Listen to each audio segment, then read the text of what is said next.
4 days it has been since they were born, twins arriving into a world of unmatched turmoil. Cité Soleil in Port-au-Prince. 49-year-old Benita is recovering after a caesarean section, but she can expect no rest. I lost everything, she says, as if it were routine, because here, fleeing the gangs to save your life is. Right now. On either side of this Cité Soleil demarcation road hide men from two alliances of warring gangs, throttling Port-au-Prince as they feud and kill. George recalls the moment he was shot in the hand, a second bullet through his side, while sitting in front of his house in another district, Croix-de-Bouquet. Now the 60-year-old lies in intensive care at a trauma hospital run by Doctors Without Borders, in pain and disgusted. Everywhere they pass through, they shoot just for pleasure, he says, whether they see people or not. Opposite him, two young men, also gunshot patients. No one here asks if they are gang members. There are often suspicions. Violence grinding down even the most dedicated professionals. Every day we step out and we can just say, there's no hope. Orthopedic surgeon Xavier Kernizan, a Port-au-Prince native. So you are saying to me that when you step out every morning, you feel no hope? There's no hope. We don't know. We step out every morning. You don't know if you're going to come back home.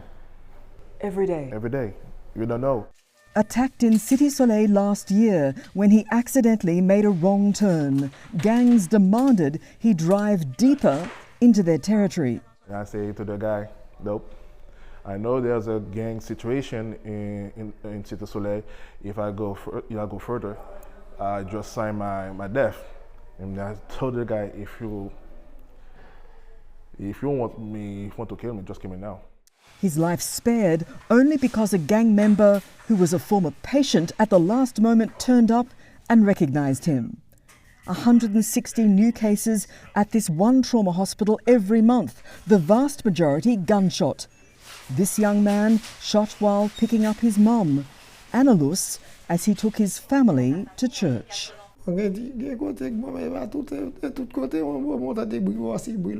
There's nowhere in the city that's safe, he says. It's everywhere.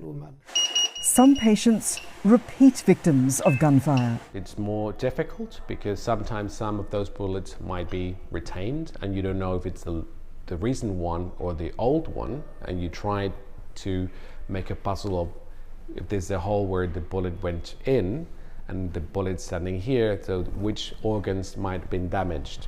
The United Nations humanitarian coordinator laments the worsening situation, in particular for the youngest Haitians. There are a lot of children and minors being used by the gangs in their operations. So you have an effect that is so detrimental on children. You have the violence that they are being subject to, which is brutal, and they are being witnessed of gangs raping their mothers in front of the children. The police woefully under-resourced, violent crime more than doubling from last year. Whether it's in Cité Soleil or not, absent a political solution, every location and season brings fear. Yesterday, we saw a child, 2 years old. Who'd been shot? Yeah. And it's not a nice situation. Back in the maternity ward, heavy weigh the hours on Benita. While younger mums delight, Benita, with nothing thanks to the gangs, tired before she even starts. There's no future, she quietly says. Her twins, the latest residents of Cité Soleil, mercifully unaware of the world into which they have entered. Prue Lewarne, Port-au-Prince, Haiti.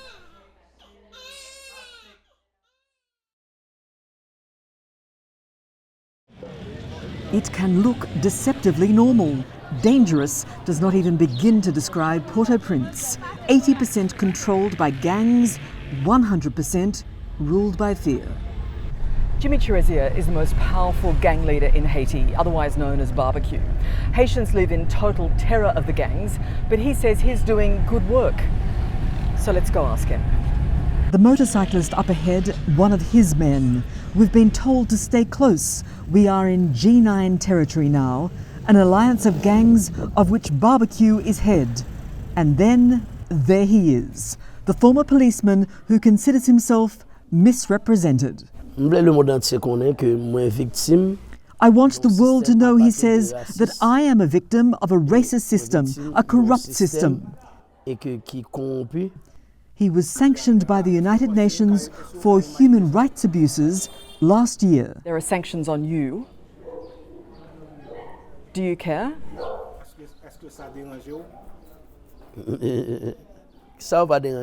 It doesn't bother me, is his response.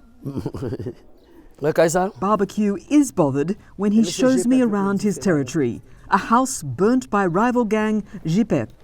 As we walk through the neighbourhood, there is no mistaking who's in charge here. Yet, with a quick gesture, he signals the proximity of G-PEP. Metal shacks on the right, he says, erected after G-PEP burnt down homes. And what of the people living here? They're frightened of you. No, they respect me. They respect me. You speak English? I lay down. There seems little to laugh about in Haiti. Barbecue, who's never given an interview in English, wants to make a point.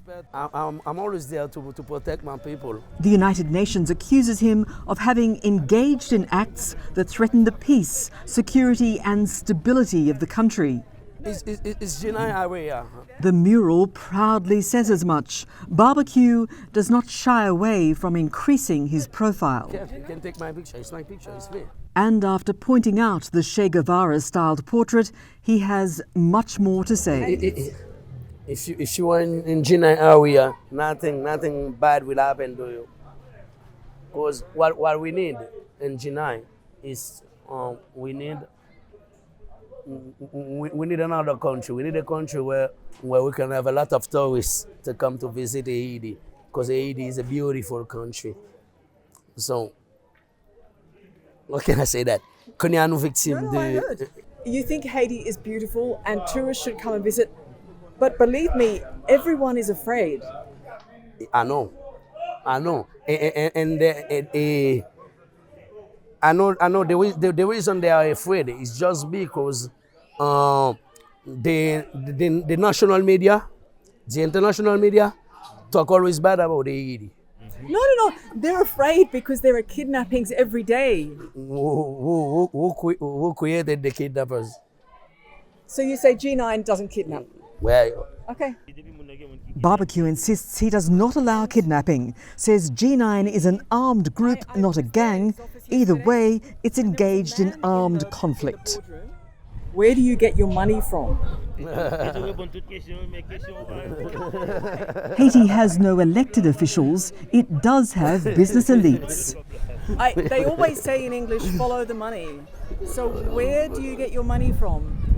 In Barbecue's telling, some of his funds come from people of this specific district now living in the United States who want him to remain in control so others don't take over. But they send you money? yes. And you don't want to tell me anyone's names? No.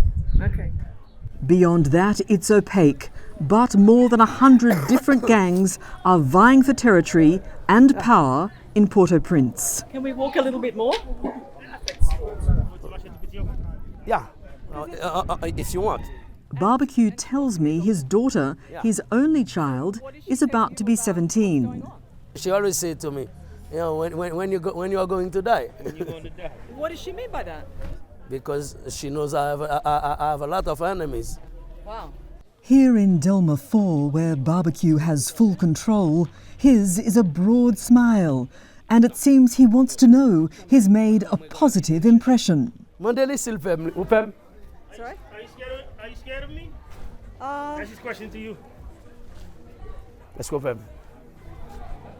In this moment, in this place, no. But the thing about the streets in Port-au-Prince is that it's chaos. Chaos wrought by violent gangs of which his group is strongest. And the 46-year-old armed leader, with a warrant out for his arrest, has long-range plans.